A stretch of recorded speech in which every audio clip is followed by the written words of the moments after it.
भगवान में अनंत ऐश्वर्य है।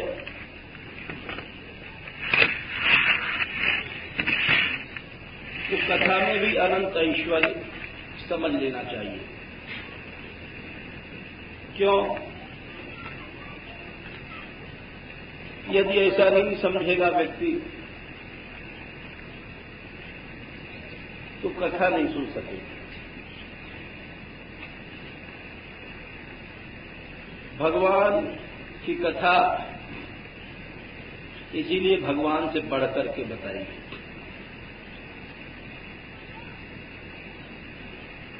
हम संसार में जो कुछ करते हैं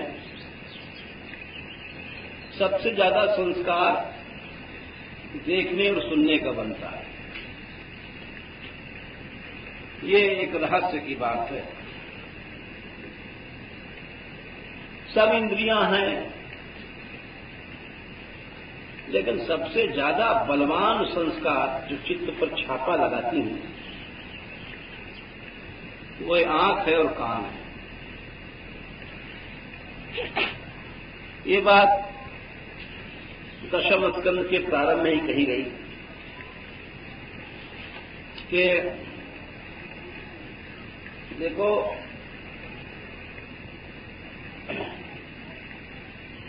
वसुदेव जी ने कहा था, सपने यथा पश्यति देहमिदृशम् मनोरथेनाभिनिविष्ट चेतनः दृष्टश्रुताभ्याम मनसानुचिन्तयन् प्रपद्यते तत् किमपि ह्यपस्मृति।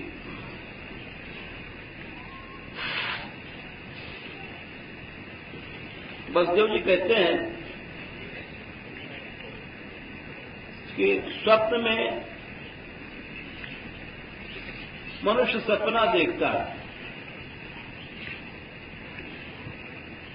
सपने में बहुत सी बातें देखता है।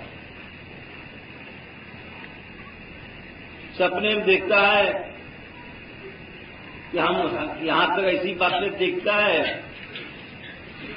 जो मुश्किल है। देख रहा है हवाई जहाज में उड़ रहे हैं, देख रहा है जाने क्या क्या देखता है। हमने एक दिन देखा समुद्र, और समुद्र भी देखा ऐसा विचित्र, कहीं समुद्र में कूद के थोड़ी नहाते हैं, लेकिन वहां भी देखा हमने।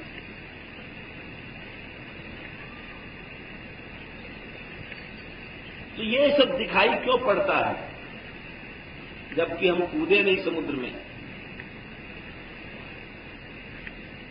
तो उसका कारण बताया। स्वप्ने यथा पश्यति देहमिदृशम्, सपना में देखा ऐसे ही शरीर, और वहां गया, कोई कहता हम बंबई गए, सपने में दिल्ली में गए, शरीर तो तुम्हारा यहां सो रहा है, लेकिन तुम गए, तुमको अनुभव हो रहा है कि हम समुद्र में कूदते हैं, हमारा शरीर इतना बड़ा कूदा, तो शरीर कहां से आया था तो था ही। स्वप्ने यथा पश्यति देहमिदृशम् और मनोरथेन अभिनिविष्ट चेतना। मन से भी आदमी सोचने लग जाता है और सोचते सोचते तदाकार हो जाता है। 10-15 साल पहले खबर आई थी विदेश में, एक लड़का लड़की बन गया इसी शरीर से। इस सोचने से शरीर बदल जाता है। बालिका है, जब श्रृंगार आता है तब ये सब शरीर बदलने लग जाते हैं, स्तन आदि होने लग जाते हैं, अंगों का विकास होता है। कि सोचने से तो होता है। अरे बालिका के नहीं देखो, आप अपने शरीर को देखो, गुस्सा आएगा तो शरीर बदल जाएगा, आंख लाल हो जाएगी और शरीर कांपने लग जाएगा, या काम चेष्टा होती तब भी शरीर बदल जाता है। तो ये सब क्यों होता है? इससे मालूम पड़ता है कि भीतर का संस्कार बहुत बलवान है, जो स्थूल शरीर को चकई की तरह नचाता है, बदलता है, हर वक्त उस पर शासन करता है, हुकूमत करता है। स्वप्ने यथा पश्यति देह मीदृशम मनोरथेनाभिनिविष्ट चेतन। ऐसा क्यों होता है? दृष्ट श्रुताभ्याम मनसानुचिंतन। संस्कार ज्यादातर बनता है, वसुदेव जी बोले, देखी हुई बातें और सुनी हुई बातें। ये दो चीजें संस्कार बहुत बनाते हैं। आज संसार में कामुकता इतनी क्यों बढ़ गई? सिनेमा से और टीवी से। जब सिनेमा नहीं चला था तो भारतवर्ष में सब फैशन वैशन कुछ नहीं था, सब लोग जानते हैं।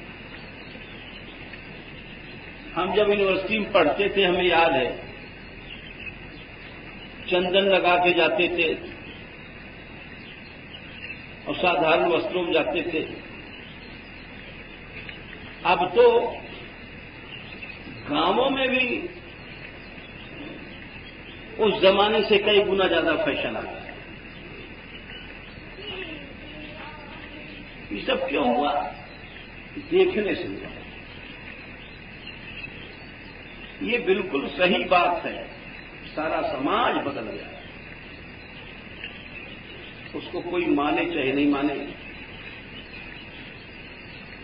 ये भागवत की जो व्याख्या है और पंक्तियां हैं, अमर है। मूर्ख लोग नहीं मानते, लेकिन आज सारा संसार बदल गया। दृष्टाश्रुताभ्याम, देखने से और सुनने से। गांव-गांव में सिनेमा के गाने गूंजने लग गए, रेडियो बने, ट्रांजिस्टर बने, टीवी बने, सारा समाज बदल गया।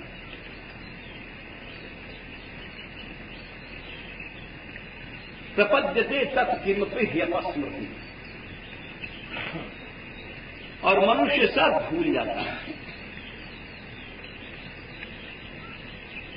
इसीलिए सुनना ये सबसे अधिक संस्कार बनाता है। तो जो सुनोगे ये सच्ची बात है, वैसा बनोगे। तो भक्ति भी जब सुनोगे तब भक्ति आएगी।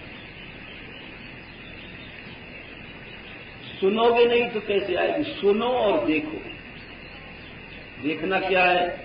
भक्त लोग कीर्तन कर रहे हैं, जैसे मंदिर गए, दर्शन किया भगवान के, संतों के, भक्तों के, ये देखना है।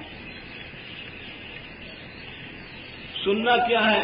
भगवत कथा, भगवत कीर्तन। ये दो ही ऐसे रास्ते हैं जो हमारे गंदे संस्कारों को हटा करके अच्छा बना सकते हैं। आज शहरों में कथा होती है, हमको लोग बताते हैं, प्रार्थना करते हैं, पंडित जी हमारा कथा 5 बजे आप खत्म कर दीजिएगा। क्यों? हमारा वो सीरीज आ रहा है उसमें, टेलीविजन में, उसका टाइम निकल जाएगा। इन्हें इतना बांध दिया इन संस्कारों ने भारत की अग्रिम पीढ़ी को कि हम सोच नहीं सकते। श्रवण का इतना महत्व। तो जब प्राकृत जगत की सुनने की बातें इतना बांधती हैं, एक मजदूर भी जा रहा है, हम देखते हैं इधर से जाते हैं लोग, कारीगर वगैरह काम करने, ट्रांजिस्टर लटका है, गाना सुनते चले जा रहे हैं। एक दिन उधर बहुत पहले घूमने गए थे, तो हमने क्या देखा, वो पत्थर जो खोद रहा था पहाड़ पर, तो खोद भी रहा था, बगल में ट्रांजिस्टर रखा था, गाना भी चल रहा था। जंगल में, पहाड़ में, सब जगह मनुष्य गलत सुनता है, गलत देखता है, सारा भारत बदल गया। हमें याद है जब हम पहले पहले परिक्रमा देते, 40 साल हो गए, ब्रज में अकेले घूम रहे थे, तो जिन जिन गांवों गए संध्या को कीर्तन होता था, हर गांव में, हर मंदिर में। अब भी यात्रा उठती है, समूह के साथ हम जाते हैं, तो गांव गांव में टीवी चल रही, कीर्तन खत्म हो, सब समाज बदल गया।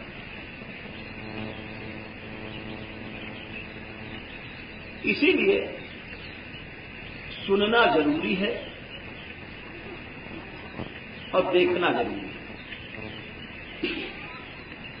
हम अपने को भक्ति के संस्कारों से, प्रबल संस्कारों से युक्त करना चाहते हैं, तो ये दोनों चीजें जरूरी हैं। भगवत कथा में दोनों चीजें होती हैं। सुनता है आदमी, वहां भक्त लोग आते हैं, एक समाज बैठता है, उसका दर्शन होता है। बहुत पहले जब हम आए थे तो हम भी भागते थे, भाई यात्रा आई, यात्रियों के दर्शन करने। तो वल्लभपुर की यात्रा आती थी, सब देखते थे गांव से लोग जा रहे हैं, भाई क्यों भाई, भक्त लोग आए दर्शन करो। अब वो बातें घट गई। सुनने का और देखने का इतना महत्व होता है। इसीलिए ये जो सामर्थ्य लिख रहे हैं वल्लभाचार्य जी कथा के अंदर, ऐश्वर्य भगवान के समान है, इसमें संदेह नहीं करना चाहिए। क्योंकि प्राकृतिक जगत में भी हमने आपको बताया कि इसका इतना व्यापक प्रभाव दिखाई पड़ रहा है, सुनने का और देखने का। बहुत पहले हम छोटे से थे तो हमने देखा था गांधी जी के 3 बंदर, वो बड़ा चला था उन दिनों। एक बंदर तो कान बंद किए बैठा है, एक बंदर आंख बंद किए बैठा हुआ है, एक बंदर मुंह बंद किए बैठा हुआ है। खिलौना भी ऐसे बनते थे। एक लहर चली थी, कान बंद किए बैठा है, बुरा मत सुनो, आंख बंद किए बैठा है, बुरा मत देखो, मुंह बंद किए बैठा है, बुरा मत बोलो। वो सब इसीलिए कि इनका एक बड़ा गहरा संस्कार बनता है मन के ऊपर। और हम यदि इस बात पर ध्यान नहीं देंगे तो ये निश्चय है कि परमार्थ में उन्नति नहीं हो सकती, संस्कार ही नहीं बनेंगे। बहुत से लोग सोचते हैं क्या करें हम सुन करके, सब बात हमें मालूम है, सब पढ़ लो, घर में बैठ के पूछो। नहीं, इसका एक अलग महत्व है। हमारी भारतीय संस्कृति में इसीलिए इतना बड़ा वेद अभ्यास को ईश्वर के समान पूजा गया, उनकी गति लगाई गई और इतना महत्व दिया गया, इसको ज्ञान यज्ञ कहा। भगवान कृष्ण ने 12 प्रकार के यज्ञ बताए गीता में। ये 4थे अध्याय में भगवान 24वें श्लोक से बताते हैं, 12 यज्ञ बताते हैं। उन 12 का तो विस्तार से कहने का समय नहीं है। यज्ञ माने केवल एक आहुति करना यज्ञ नहीं है। सबसे बड़ा यज्ञ भगवान ने बताया, जो हम सोचते हैं ब्रह्म भाव, सर्वत्र भगवत भाव, ये यज्ञ ब्रह्मार्पणम ब्रह्म ब्रह्माग्नौ ब्रह्मणाहुतम ब्रह्मैव तेन गंतव्यम ब्रह्म कर्म समाधि।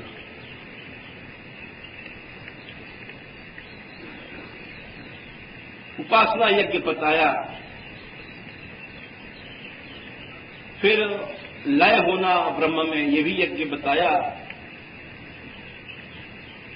फिर संयम यज्ञ बताया, अपनी इंद्रियों को संयम करना यज्ञ है। बड़ी ऊंची बात बताई। चलना फिरना यज्ञ है।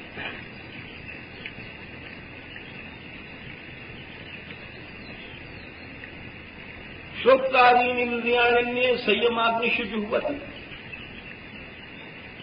अपनी इंद्रियों को संयम किया, यज्ञ हो गया। कितना भगवान ने कल्याण को साधन बताया। आंख गलत देखने चीज जा रही, आंख को रोक दिया, यज्ञ हो गया। कान से कुछ गलत बात सुनने जा रहे थे, निंदा इत्यादि, रोक दिया तो यज्ञ हो गया। इसको संयम यज्ञ बताया। कुछ पैसा नहीं लगा, कोई खर्च नहीं लगी, कोई मेहनत नहीं लगा, यज्ञ हो गया। शब्दादीन विषयानन्य इंद्रियाग्निषु जुह्वति। विषयों को शास्त्र सम्मत ढंग से संयम के साथ खाया, यज्ञ हो गया। यानी यूं समझिए, भोजन करने गए और केवल संयम के साथ जितना आवश्यकता थी खा लिया, वो यज्ञ हो गया। ज्यादा खा लिया, चूरन खाने लग गए, डकरा रहे हैं ऊपर नीचे, नीचे से भी सुर चल रहा है, वो यज्ञ नहीं है। वो तो पाप हो गया। क्योंकि अन्न का अर्थ होता है, अन्न के दो अर्थ होते हैं, अद्यते इति अन्नम, अत्य इति अन्नम। अद्यते माने जो खाया जाता है उसको अन्न कहते हैं, और जो स्वयं खा जाता है खाने वाले को, उसको भी अन्न कहते हैं। यदि अद्यते इति इस तरह से आप भोजन करेंगे, कोई रोग नहीं होगा, कोई नहीं सकता। कोई संसार में औषधि की जरूरत नहीं। मैं इसलिए नहीं कह रहा हूं कि गप सुना रहा हूं, आप समझे। मैंने अनुभव किया इसलिए कह रहा हूं। हमको बड़ी भारी बीमारी हुई थी, एक बार लकवा तक जीभ पर आ गया था, और डॉक्टर दुर्गादास बोले कि आपको या तो ब्रेन हेमरेज होगा, या तो हार्ट फेल होगा, या तो लकवा मारेगा, बहुत ज्यादा आपका ब्लड प्रेशर, आप जिंदगी भर बिना दवा के जी नहीं सकते। हमने कहा हम जिंदगी भर नहीं खाएंगे। आप तो कह रहे हैं जब, बोले फिर आप क्या करेंगे? हमने कहा देखिए, आपसे हमने समझ लिया। आपने कहा कि बहुत आप मोटे हो गए हैं, ब्लड प्रेशर बहुत हो गया है, अब देखिए अब हम क्या करते हैं। बोले अच्छा। हमने आगे बिल्कुल भोजन छोड़ दिया। अरे मोटे को पतला बनाना तो कोई बहुत कठिन नहीं। और 15 दिन बाद देखा तो जब से दंडोत करने लग गए, बोले आपने क्या किया? हमने कहा हमने असली इलाज कर दिया। बोले नहीं, एकदम नहीं छोड़ना चाहिए, कमजोर हो जाएंगे ना। मैं ये सब तुम्हारे थ्योरी में, डॉक्टरों की थ्योरी में। हमने आज तक नहीं खाई दवा।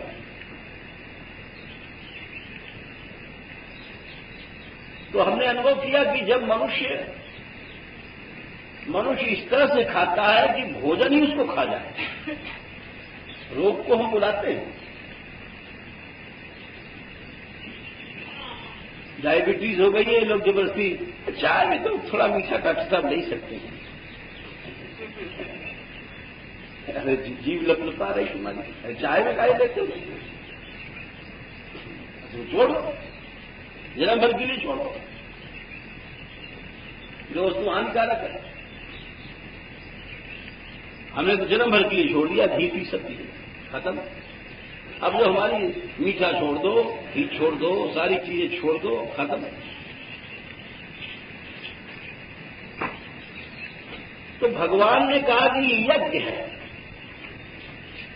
शब्दादीन विषयान अन्य इंद्रियाग्निषु जुह्वतु, बोले जितने शब्दादि विषय हैं इंद्रियों को अग्नि बनाओ और उस अग्नि में हवन कर दो, वो यज्ञ हो।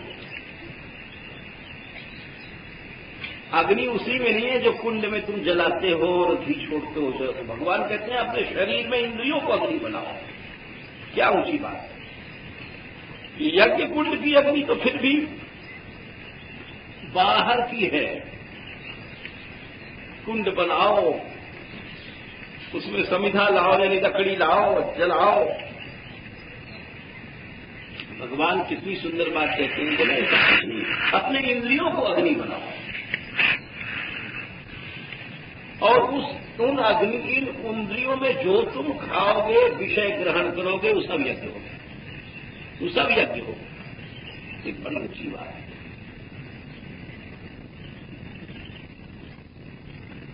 यदि तुम्हारा मन संयत है, शब्दादि शब्द स्पर्श रूप घी लगा, जौ लगा, लाखों रुपया लगे, वो यज्ञ उतना श्रेष्ठ नहीं है, क्योंकि इसमें फिर भी बेईमान लोग रहेंगे, घी मिला देंगे नकली, आदमी कहां घी मिलेगा। द्रव्य अशुद्ध, पैसा 2 नंबर का आ रहा है, जहां चंदा लाओगे सेठों का, अन्न जितना है वो सब मांसाहारी हो गया है, उसमें जितनी खाद बनती है गड़बड़ सड़बड़ खादे, हमको तुमको पता नहीं, हड्डी वड्डी पड़ी रहती है विलायती खादों में, वो सब दूषित अन्न है। करने वाले जो हैं उनकी दूषण वृत्तियां सोते कितना झटक रहे हैं। इसीलिए भगवान बोले श्रेयान द्रव्य मयाद यज्ञाज ज्ञान यज्ञ परंपरा। द्रव्यमय यज्ञ जितने हैं इनसे ज्ञान यज्ञ श्रेष्ठ है। ये ज्ञान यज्ञ है, सब चर्चा हो रही है, ये सबसे श्रेष्ठ यज्ञ है। श्रेयान द्रव्यमयाद यज्ञाज ज्ञान यज्ञ परंतप सर्वं कर्माखिलम पार्थ ज्ञाने परिसमाप्यते। इससे बड़ा यज्ञ कुछ नहीं। 4/33 गीता में ये सबसे बड़ा यज्ञ है। अभी मनुष्य समझ नहीं सकता इस बात को। भागवत में मेरी बात कही गई थी, संकादिक ने नारद से कहा भक्ति पर कष्ट है, ज्ञान वैराग्य पर कष्ट है, जाओ ईश्वर भागवत सप्ताह ज्ञान यज्ञ इसको करो। किसी यज्ञ की आवश्यकता नहीं, सर्वश्रेष्ठ है ज्ञान, यानी वही भगवत कथा, भगवत सत्संग। भगवान ने स्वयं कहा है। इसी बात को दोहराते हैं 18वें अध्याय के अंतिम में 70वें श्लोक में, अध्येष्यते यैनम। जो मनुष्य हमारे संवाद गीता को पढ़ेगा, अध्येष्यते च यमम ज्ञानम संवादम आवयो हो, ज्ञान यज्ञ न तेना हम इष्ट श्यामिति में मत। अरे तुम कथा में नहीं जा सकते तो इस संवाद को हमारे ध्यान से पढ़ लो, ज्ञान यज्ञ होगा। अध्येष्यते च इमं ज्ञानम संवादम आवयो। ये निश्चय है कि मैं इस ज्ञान यज्ञ से आराधित हो जाऊंगा, पूजित हो जाऊंगा, सर्वश्रेष्ठ यज्ञ। इसीलिए भगवत कथा का इतना महत्व यहां पर दिख रहे हैं। वल्लभाचार्य जी ये लिखते हैं कि जैसे भगवतः ऐश्वर्यम सर्वतः कथम व्याप्तम, चारों तरफ व्याप्त है। राज्य आदि की तो सीमा है, किसी ने कोई राजा बना, एक देश का बन गया, सीमा है। और कथामृतम पुनः सर्वलोकान व्याप्त तिष्ठति। भगवान की कथा अनंत लोकों में व्याप्त स्थित है। स्वसामर्थ्यम सर्वत्रैव संपादय, अपना सामर्थ्य सब जगह पालन करती है। अब देखो यहां पर तुलना किया है, एक राजा का हुकूमत कहां चलेगा? राज में। अभी भारतवर्ष का राष्ट्रपति आपको ज्यादा से ज्यादा कर सकता है, भारतवर्ष में कुछ भी तो गांव दे दे, कुछ अधिकार दे दे, लेकिन उसका अधिकार पाकिस्तान में नहीं चलेगा, बाहर देशों में नहीं चल सकता। जैसे आपकी हुकूमत आपके घर में चल सकती है। आपने अपनी बहू से कहा कि थोड़ा सा दरिया बना दे, ठीक है साहब, हुकूमत चल गया, दरिया बन गया। अब आप दूसरे अपरिचित के घर में जाकर कहो कि देखो जरा सा दरिया बना दे रही, तो कान पकड़ के बाहर हो जाओ। कहा का आदमी आया देखो, बड़ा बदतमीज आदमी, घर में घुसते कहता दरिया बना दे, तो बोला गया था। तो यानी कि आपका शासन एक सीमित है और उससे बाहर नहीं चल सकता है। आप अपने घर में हैं और कुछ भी कह सकते हैं। आपकी स्त्री आपने कहा चाय बना ला दी, अच्छा ठीक बन रहा है। अभी दूसरी जगह जाओगे, घुसते मन कह दो चाय बना ला दी, तो 2 धक्के लगेंगे, निकाल बाहर हो जाओगे। अरे तुम्हारे घर में तुम्हारी हुकूमत चल सकती थी, वहां तो नहीं चल सकती। ऐसे किसी राजा की हुकूमत अपने घर में चलेगी। लेकिन भगवत कथा का ऐश्वर्य ऐसा है कि अनंत ब्रह्मांड में चलता है। अब इसको आप देख लो, आज कृष्ण कथा है, अब ये जो संस्था है कौन, सारे संसार में इसके मंदिर बन रहे हैं। स्पष्ट ये बातें जो हैं आचार्यों ने लिखी हैं, सामने देख लो। आज कृष्ण कथा अमेरिका में सुन लो, रूस में सुन लो, जापान में सुन लो, संसार के अनेक देशों में जाकर सुन लो। अभी हम लोगों को तो इतना ही दिखाई पड़ता है ना, अनंत ब्रह्मांडों में जाकर सुन लो। अभी हम लोगों को ज्ञान नहीं है। शास्त्र में जो लिखा है कि हर ब्रह्मांड में ब्रह्मा विष्णु शिव होते हैं और हर ब्रह्मांड में भगवान की लीलाएं चलती हैं। द्वारका में एक बार ब्रह्मा जी गए और द्वारपाल से खबर किया कि श्री कृष्ण से कह दो कि ब्रह्मा जी आए हैं। और भगवान का द्वारपाल भी तो कोई मामूली नहीं होता है, वो भी तो आखिर भगवत पार्षद ही है। उन्होंने पूछा कि वो हम क्या कहेंगे, कौन से ब्रह्मा जी आए हैं, आप पूरा अपना हवाला दीजिए। अरे भाई, किसी अफसर के पास गए और तुमने कहा जाओ डीएम साहब से कह दो रामदयाल पांडे हैं, तो फौरन चपरासी कहेगा डीएम को होशियार है, कौन से पांडे जी, पूरा बताओ तुम ऐसे कैसे, चलो भगा देगा, क्योंकि आखिर वो भी डीएम को चपरासी है। यानी कितने पांडे टकराते हैं, पूरा हवाला दो, तुम क्या हो, तुम खास आदमी हो, तब तो फिर ठीक है, तुमको घुसाया जाएगा। मैं कह देगा जाओ साहब, नहीं आराम करो। तो बोला द्वारपाल भगवान का कि अरे कौन से ब्रह्मा जी आए, आप पूरा बताओ अपना पता ठिकाना। ब्रह्मा बोले कि अरे ब्रह्मा भी, अरे ब्रह्मा तो मैं ही हूं और 50 ब्रह्मा है। बोला फिर आप रुको, अभी आप रुको, हम पूछ के बताएंगे। जब तक वो भीतर गया तो ब्रह्मा जी 4 मुख के इस ब्रह्मांड के ब्रह्मा है ना, हंस पर बैठे थे। उतने में क्या देखते हैं, एक बड़ा उनसे ऊंचा हंस आ रहा है। भाई ने बोले नहीं, तो हमारे हंस से बड़ा है। फिर पास आने पर देखे तो ब्रह्मा को बैठा है कोई, बोले 8 मुंह का ब्रह्मा है। ये क्या गड़बड़ सड़बड़ है। ब्रह्मा जी देखने गए और तुरंत भीतर गया, प्रणाम करके लौटा। अब उनको तो द्वारपाल लोग गया था द्वार पर। फिर थोड़ी देर देखते हैं कि उससे बड़ा हंस आया हो, बोला ये तो 12 मुख का ब्रह्मा बैठा हुआ है। फिर ऐसे ऐसे देखते थे, फिर और बड़ा हंस आया, उनसे ब्रह्मा बैठे थे 100 मुंह वाले। ब्रह्मा जी देखते बोले इनके तो 100 मुंह है, हमारे तो 4 ही है। फिर वो चले गए। अब वो देखने लगे ब्रह्मा जी की, तो क्या हम देख रहे भाई। फिर उतने में आए वो 200 मुंह वाले ब्रह्मा थे। फिर होते होते 1000 मुंह के ब्रह्मा आए, तो ब्रह्मा गिनने लग गए कि 1000 मुंह का ब्रह्मा आ गया। आखिर में ब्रह्मा जी को नंबर आया तो प्रभु से पूछा, महाराज हमने भूल में पूछा था क्या ब्रह्मा और होते हैं, लेकिन हमने तो आंखों से देख लिया है कहां कहां के हैं। भगवान बोले कि अरे भाई जितना बड़ा ब्रह्मांड होता है उतना ही बड़ा ब्रह्मा होता है।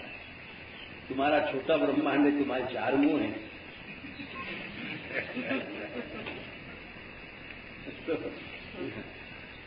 अरे इस पृथ्वी से 14 लाख गुना सूर्य मंडल है, ये विज्ञान भी मानता है। अब हम लोगों को पता नहीं, दिखाई पड़ता है गोला छोटा सा। विज्ञान भी मानता है 14 लाख गुना बड़ा है।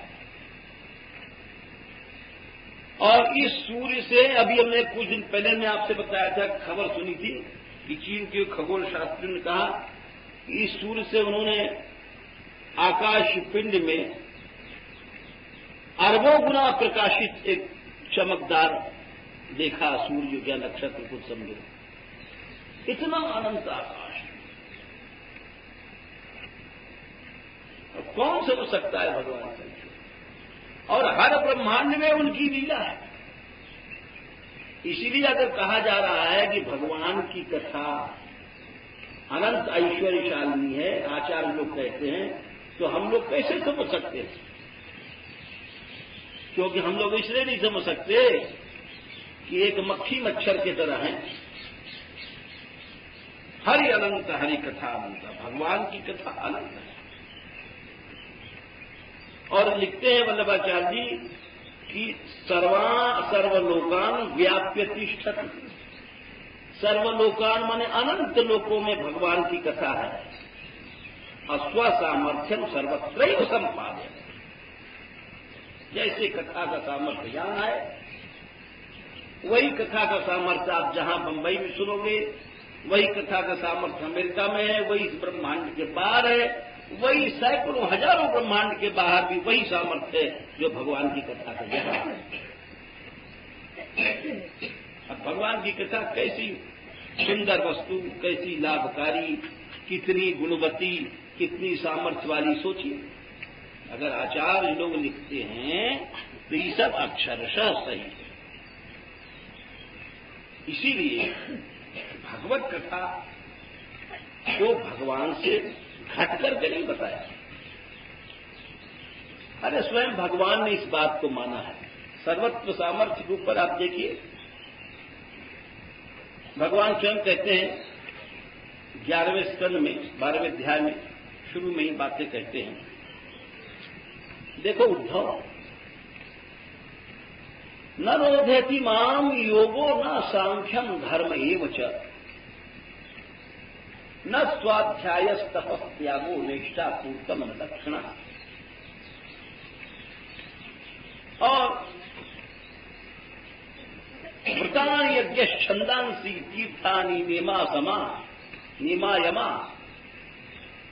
यथा वृंदे सत्संगः सर्वसंगापहोहिमा। अभी कथा के सामर्थ्य के ऊपर आप देखिए, भगवान स्वयं कह रहे हैं। वल्लभाचार्य जी ने थोड़े में कहा, भगवान बोले 11 सही 12/11 स्कंद। भगवान स्वयं कह रहे हैं कि देखो सत्संग या सतकथा, इसकी सामर्थ्य बता रहे हैं। न रोधयति माम योगो, मुझको 12वां अध्याय है। रोधयति माने रोकना, बंद करना। भक्ति ही एक ऐसी शक्ति है जो भगवान को बांध सकती है।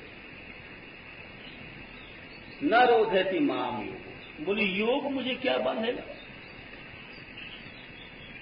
योग पहली बात तो है बड़ा कष्ट हो, योग सब नहीं कर सकते। प्राणायाम करो, सांस को रोको। अभी आप एक आध दिन करके देखो दम घुटने लग जाएगा, भाग खड़े होंगे। कोई मामूली बात थोड़ी योग करना। अष्टांग योग करना, आसन, प्राणायाम, प्रत्याहार सब बड़ा कठिन है। बोले एक तो तुम कर ही नहीं सकते हो योग, और करो लो मान लो प्राणायाम समाधि लगा दिए, तब भी भगवान को बंद करने की शक्ति उस योग में नहीं है। भगवान ही कह रहे हैं न रोधति मां। बोले सांख्य तो बड़ी भारी चीज। सांख्य माने ये सांख्यिकी नहीं जो स्टैटिस्टिक पढ़ाई जाती है। सांख्य माने ज्ञान। ज्ञान किसी को है तो बहुत ऊंचा आदमी, ऋषि महर्षि है। बोले हाँ, लेकिन वो भगवान को नहीं बांध सकता। सांख्य कहते हैं कि अपने को दृष्टा समझना और संसार को दृष्ट समझना। अभी कोई खेल थोड़ी है। दृष्टा माने होता है कि जैसे आप देख रहे हैं, दो आदमी लड़ रहे हैं, आपसे मतलब नहीं है, लड़ते रहो। गवाह कौन होता है? गवाह कोई घर का गवाह नहीं लिया जाता है, गवाह कोई बाहर का होता है, तो तटस्थ हो। दृष्टा माने कि हम देख रहे हैं, उसका हमारा कोई संबंध नहीं है। तो दृष्टा बन जाना खेल थोड़ी है। दृष्टा माने कि बाहर की बात का हमारे ऊपर असर नहीं आया। अब असर आ गया तो दृश्य बन गए हैं। तो सांख्य ज्ञान कहाँ रहा? अब मान लो हम ही भाषण दे रहे हैं, देखो भाई दृष्टा बनो, ये सब संसार दृश्य है, और किसी ने आकर दो झापड़ पीछे से लगा दिया, तो फौरन कहेंगे अरे क्या कर रहा है, या उठ के लड़ने लग जाएंगे। अरे तो तुम तो अभी कह रहे तुम दृष्टा है, दृष्टा तुम खुद दृश्य कैसे बन गए? वही बात है कि एक धोबी एक भक्त को डंडा लेके मारने दौड़ा, तो प्रभु उसे श्री भगवान रामचंद्र आगे में सरकार चिल्लाने लग गया। जब तक राम जी बोले अरे अब मैं आता हूं बचाने, चलने लग गए, तो दो डग गए थे, झट लौटे आए। तो सिया जी ने पूछा महाराज जी क्या हुआ? बोले पहले तो हमारा भक्त हम बचाने जा रहे थे, फिर हम नहीं गए। बोले क्यों? बोले धोबी लड़ने लगे। वो धोबी डंडा लेके दौड़ा था, तो शुरू में तो बोला था कि अरे हम कुछ नहीं करेंगे, प्रभु ही के ऊपर हैं, लेकिन फिर एक मिनट में जब डंडा सब पास लेके आया तो उनको भी गुस्सा आया, वो भी डंडा लेके लड़ने लग गए, धोबी के साथ धोबी बन गए। तो राम जी बोले अभी धोबी लड़ रहे हैं, हम बीच में क्यों बोले? अब भक्त माने तो ये है कि सर्वत्र भगवत भाव, कुछ नहीं कर रहे थे। प्रहलाद थे, अब प्रहलाद के लिए भगवान दौड़ के जाते थे। अब प्रहलाद कुछ नहीं करते थे। अब प्रहलाद भी जैसे तोप को गोला आ रहा है, अपने को ऐसे बचा रहे हैं और सासा कह रहे हैं छुड़ाओ, तुम भी एक गोला बनाओ, हम क्यों नहीं, हमको भी निशाना लगाना है। तो भगवान क्या बात है? वो तो प्रहलाद के लिए तो यूं आए, तो प्रहलाद ने स्पष्ट कहा था कि देखो बालश्चर्य शरणम पितरौ से माँ बाप भी रक्षा नहीं कर सकते। नार्तस्य चा गदम, बीमार के लिए अगद औषधि भी शरण नहीं हो सकती। नार्तस्य चा गदम उदनवती मज्जतो नौ, और समुद्र में डूबने वाले के लिए नाव भी का भी शरण बेकार है। तत्व से तत्प्रतिविधि यही हंज श्रेष्ठ, जितने भी ताप हैं इनकी जो हम औषधियां करते हैं ये गलत है। रोग की औषधियां प्रहलाद जी नहीं करते हैं, प्रहलाद जी को जहर पिलाया गया। अब उनका विश्वास कितना था? हम तो पहले ही से सोच करके चलते हैं कि भाई अब मलेरिया फैलने वाला है, 2 गोली पहले डाल लो। रोग आया नहीं उसके पहले से हम लोग आश्रय लेने लग जाते हैं, बीरबल के बाप बन जाते हैं। बीरबल, आपको पता होना चाहिए कि बीरबल शुरू में अनाथ बालक थे, उनके माँ बाप छोड़ के चले गए थे कहीं पढ़ने, और इन्होंने केवल 50 रुपए थे और आगरा में दुकान खोला था पान का। किले के पास, क्योंकि आपको ये मालूम नहीं है कि उन दिनों अकबर, शाहजहां, जहांगीर ये आगरा में रहे, इतिहास कहता है। क्योंकि जब से तुलसीदास को अकबर ने बंद किया था तो हम कुछ चमत्कार दिखाओ, तो उन्होंने बहुत कहा गोस्वामी तुलसीदास जी ने कि हम कोई चमत्कार नहीं है, लेकिन जब कई दिन बंद रहे तो उन्होंने प्रार्थना किया तो करोड़ों बंदर निकले जाने कहां से, और महाराज 2-4 बंदर हो तो उन काबू में आए। वो अकबर की जितने परिवार वाले बेगम सबके नोच नोच के कपड़ा खाने लग गए। अरे उन्होंने कहा क्या किया जाए, वो झट सब दौड़े, बोले महाराज तुलसीदास जी महाराज निकालो निकालो उनको, बोले महाराज बंद करो चमत्कार है। तो बंदरों को उनका मारा, किसको किसको बंदूक मारे, वो तो एक को 10-10 बंदर आ गए, गोली खाते चलाएगा, लाखों बंदर आ गए। तब उन्होंने कहा गोस्वामी जी ने कि अब हनुमान जी का आदेश है, इस किले को छोड़ दें, तेरा नाश हो जाएगा। तो वो आगरे में जाकर के शासन चलाया उन्होंने। अकबर ने शेष बार की शासन वहां से, शाहजहां ने जहांगीर ने, औरंगजेब ने नहीं माना इसको, तुम बोले नहीं हम तो वहीं रहेंगे। उसके बाद मुगल शासन खत्म हो गया, तो हनुमान जी का आदेश था। तो जिस समय अकबर वहां पर रह रहा था तो उतने में उससे किले से आगे इनकी दुकान थी बीरबल की पान की, 15 साल के थे। तो अकबर का एक खास जो पान लगाने वाला नौकर दौड़ता आया, बोले अरे भाई तुम्हारे पास तमाकू है, अरे वो चूना है गीला, बोले क्या करोगे, बोले पाव से पूरा चाहिए कम से कम, बोले बादशाह ने मंगाया है। बस यही तो बुद्धिमान की बात है। बीरबल ने कहा इधर आ, तू एक काम कर, 1 किलो घी पी करके जब जाना था। बोले क्यों, बोले तू पान लगाता है, बोले हाँ। अरे तुझको मूर्ख पता नहीं है, तूने गलती से ज्यादा चूना लगा दिया है और सब चूना तेरे को खिलाया जाएगा और तू मर जाएगा। अरे हाँ बात को ऐसे लगता है, कुछ बादशाह साहब जरा गर्म थे, तू 1 किलो घी पिला दिया, अब तू चला जा। और चूना लेके गया, सरकार के आगे रखा तो सच में उनका इसको खा, तो बादशाह थे कहा, और वो सब खा गया, लेकिन कुछ नहीं हुआ। तो पूछता है अकबर कि क्यों भाई तुम मरा क्यों नहीं, अरे तुझको तो अभी मर जाना था। तो बोले हुजूर से तो हम झूठ नहीं बोल सकते हैं। हाँ बताओ क्या बात है। एक लड़का बैठता है पान की दुकान खोले हुए नया, बोले हुजूर उसने हमको पहले 1 किलो घी पिलाया और कह दिया था चूना तुझे खिलाया जाएगा। बोले बुला उस लड़के को।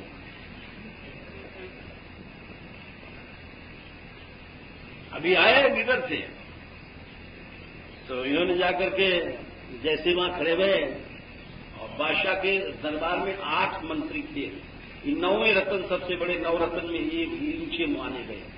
उसने परीक्षा लिया बुद्धि की, बोले एक बात बताया लड़के, हाँ 12 में से अगर 1 निकल गए तो कितना बचता है। पहले अपने मंत्रियों से पूछा, सबने कहा 11 बचेगा हुजूर, 11 बचेगा। बोले क्यों भाई तू बता, बोले हुजूर 12 में से अगर 1 निकाल दिया तो कुछ नहीं बचेगा। बोले कैसा हिसाब लगाता है, बोले हुजूर अगर 12 महीने में सावन में वर्षा नहीं भई, सारा साल सूखा पड़ गया तो कुछ नहीं रहा, 12 में से 1 निकाल दिया तो कुछ नहीं बचा हुजूर, हमारा तो ये गणित है। ऐसे बहुत से सवाल पूछे, इनको नवरत्न बना दिया। तो हमारा ही कहना है कि हम लोग तो उसमें से हैं कि बीमारी आई नहीं उसके पहले घी खा लो, दवा खा लो।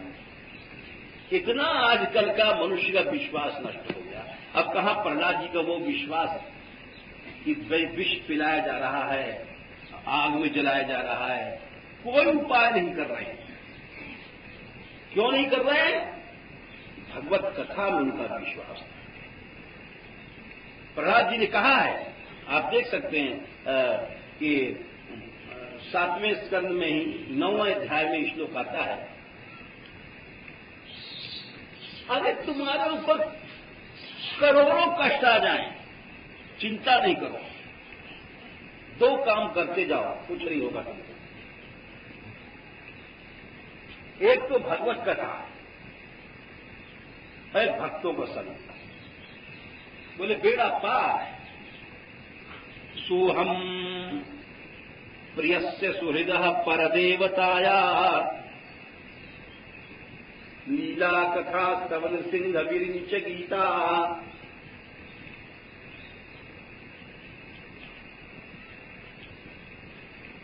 हे नरहरे, मैं एक छोटा सा लड़का हूं, प्रहलाद जी कहते हैं,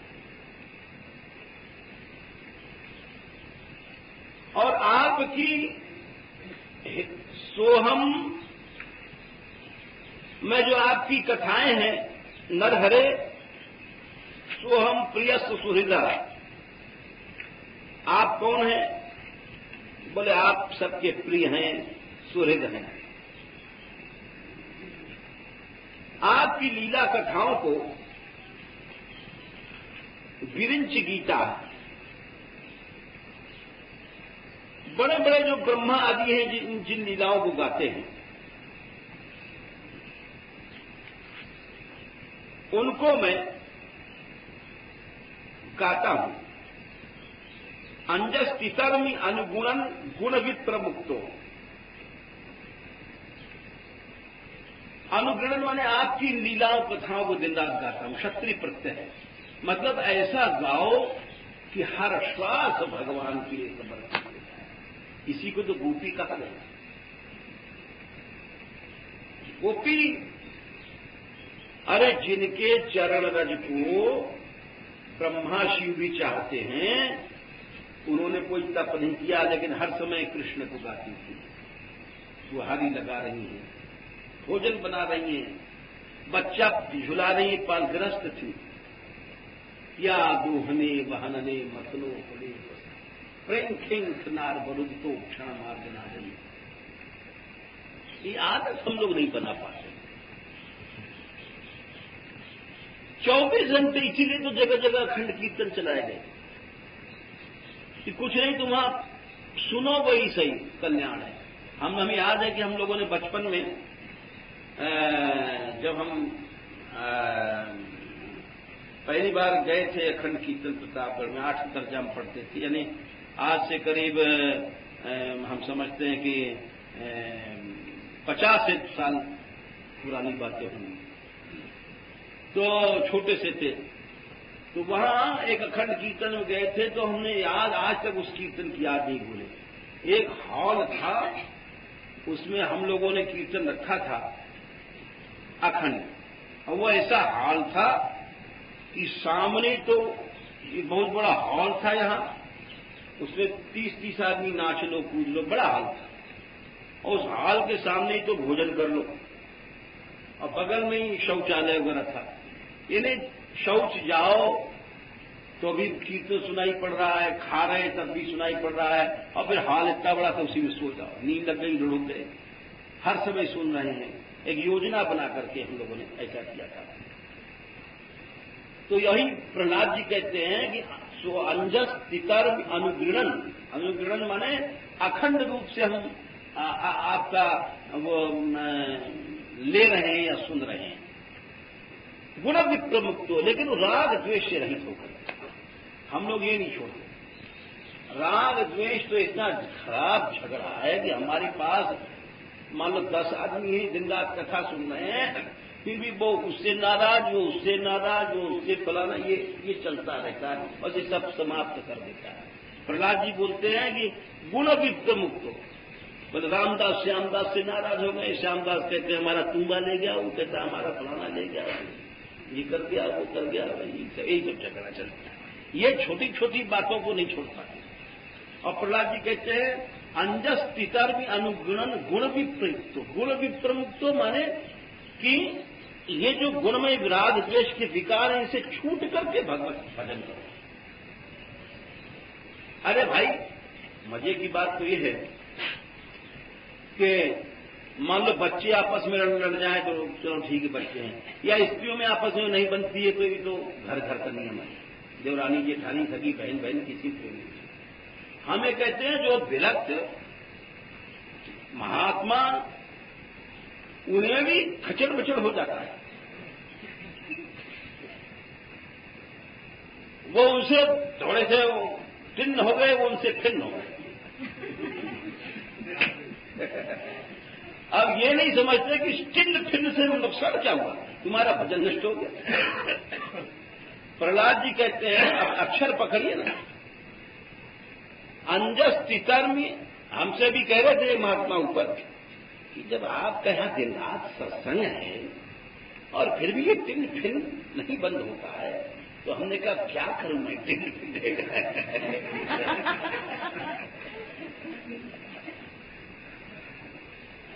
बोले जहां सत्संग नहीं वहां क्या होगा। अब हमने कहा वहां तक तो बातें भगवान जाने क्या होगा, वहां तो जो हो रहा है वो तो सारा संसार तप रहा है।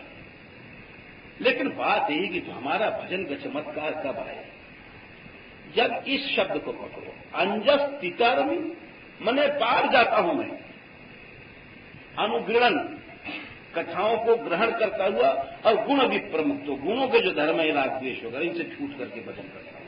यानी मारने वाले को भी मैं, प्रहलाद जी ने कभी मारने वाले पर गुस्सा नहीं किया, मारने वाले को भगवान समझाओ, इसको भजन करते, उस भजन में चमत्कार आता है। और बोले प्रहलाद जी वो आखिर में अंजस तितर अनुगुणन गुण भी मुक्तो दुर्गाणिते, बोले महाराज एक दो कष्ट नहीं आए, दुर्गाणी माने कितने कष्ट आए हैं। आग में जलाया गया, पानी में डुबाया गया, जहर पिलाया गया, अजगर के मुंह में छोड़ा गया, गुफा में बंद किया गया, और हाथी से कुचलवाया गया, पहाड़ के नीचे दबा करके पहाड़ मतलब चटनी से तोड़ा पीसा गया, यानी क्या क्या किया गया आपको बताना। क्योंकि 24 घंटा वहां जितने असुर थे वो यही मीटिंग करते थे, इस तरह नहीं मरा तो ये लगाओ, तो गोला लगाओ, वो नहीं लगा तो वो लाओ, ये बस वहां दिन रात यही मीटिंग चलती थी। दुर्गाण माने इतने कष्ट, अब बताइए। और बोले प्रहलाद जी अरे अंजा माने योज में आराम से पार हो जाता था। अंजा माने कोई तोप गोला छोड़ा गया और वहां करके फूल का हार बन रहा है, वो वही तरह से भगवान नाम। अंजा माने हमारे को तो जरा भी गर्म हवा भी नहीं लगी। क्यों? दुर्गाणिते पद युगालय, आपके भक्तों पर संत का प्रभाव, नारद जी का प्रभाव था। लाखों वर्ष तक जितने दिन हिरण्यकश्यपु में तपस्या किया आपको मालूम होना चाहिए, उतने दिन तक ये पेट में रहे। क्यों रहे? कि जब हिरण्यकश्यप तपस्या करना था गया था तो एक रहस्य की बात है, हजारों वर्ष तक पेट में क्यों बंद रहे? तो इंद्र कयाधु को पकड़ करके ले जा रहा था। कयाधु इनकी मां का नाम था। उधर से नारद बाबा आ रहे थे, तो नारद बाबा ने देखा वो इंद्र को, अरे इंद्र ये क्या है? बोले महाराज हिरण्यकश्यपु तो तपस्या करने गया है, ये उसकी बहू है। तो बोले तू कहां ले जा रहा है इसको? बोले महाराज इसके पेट में बच्चा है। बोले फिर क्या करेगा? बोले बच्चा होते मान खत्म कर दूंगा, सांप का बच्चा सांप ही तो होता है। तो नारद जी कह गए, बोले इंद्र तू क्या सोच रहा है? अयम ही निष्कल्मषो साक्षात् महाभागवतो महान स्वया न प्राप्यते संस्थाम अनंतानुचरो बनो। अरे तू इसको मार सकता है? ये निष्किल्बिष भागवत है। किल्बिष माने वो टिन फिन वाला मामला नहीं है, ये निष्किल्बिष भागवत है। त्वयि न प्राप्त से संसार, तेरे जैसे 100 इंद्र भी इसको नहीं मार सकते। बोले अच्छा महाराज तो क्या करूं? बोले छोड़ दे, कल्याण चाहता है तुम। छोड़ दिया। नारद जी बोले चल बेटी हमारे साथ। बोले महाराज एक बात बताओ, हमारा पुत्र आपके यहां पैदा होगा तो आप पे कलंक तो नहीं लगेगा? भाई बात सही है। और बाबा जी कुटिया में कोई भी स्त्री आकर के बच्चा डाल गई तो चाहे वो भले वो अपने पति का ही है, लेकिन मामला तो मतलब गड़बड़ तो हो, कलंक तो लगेगा। अब नारद जी बोले भाई बात तो ठीक कह रही है। तो उनका क्षेम आए इच्छा प्रसूत है, फौरन वरदान दिया बेटी जब तेरा पति आएगा जब ही गर्भ निकलेगा, उसके पहले गर्भ नहीं निकलेगा। वो पहले उन्होंने नारद जी ने वरदान दे दिया। बात तो ठीक कह रही है। अब बात तो समझदार स्त्री होती है वो ठीक कहती है। समझदार स्त्री अपने सब आगे पीछे कहाँ बैठे किससे बोले कलंक तो नहीं लग जाएगा, समझ बूझ के चलती है। आखिर तो महारानी थी हिरण्यकश्यप की, कोई मामूली थोड़ी थी। क्षेम आए इच्छा प्रसूति, भागवत के श्लोक है। ठीक है तू जब चाहेगी तभी तेरे को बच्चा होगा। बोले ठीक है मैं तो तभी चाहूंगी जब हमारा पति लौटा है। बोले तभी हमने वरदान दे दिया तेरे को, क्षेम आए इच्छा प्रसूत है। बोले ठीक है महाराज। अब साहब वो पेट में प्रहलाद जी हैं और हजारों वर्ष लाखों वर्ष तपस्या किया और उसने सत्संग किया। और जब इतना सत्संग मिला तो फिर वहां कहां से तिन्ने फिरने रहेगा। ये तो हमारे जैसे लोगों का है, बेचारे चिल्लाते रहो, कोई प्रभाव ही नहीं पड़ता है। वही बात है कि धौन के मोरा कोह के मरे जाए, पपैया बेचारे क्या चलाएंगे। अरे मोर नहीं जानते, इतने बड़े बड़े काव करके मरे जा रहे हैं, पानी नहीं बरस रहा है, पपैया पीऊ छोटा सा पक्षी है, उसमें क्या हुआ? कुछ नहीं हुआ। अब हमारे जैसे लोगों के साथ क्या प्रभाव पड़ना है? कुछ नहीं। तो वो उन्होंने कहा प्रहलाद जी ने इस तरह से कथा सुनो और कहो। बड़ा बढ़िया श्लोक है। सुअहम नृसिंह सुअहम प्रियस्य सुहृदः परदेवताया लीला कथा तव निरिंच नृसिंह गीता अंजस्तितर्मनुगृणन् गुण विप्रवृत्तो दुर्गाणि ते पदयुगालय हंस संग्रह। ये कथा का सामर्थ्य है। हिरण्यकश्यप का वीर्य, महान दुष्ट असुर का और भक्त प्रहलाद बन गया, तो कथा का सामर्थ्य सर्वत्र। तब कथा मृतम तप्त जीवनम कवि भिरीडितम कल्मषापहम श्रवण मंगलम श्रीमदातम भूमि ग्रंथिते भूरि जागरा। नमो माधव्योस्तु नमः शिशुभ्यो नमो युवभ्यो नमः आवटुभ्यः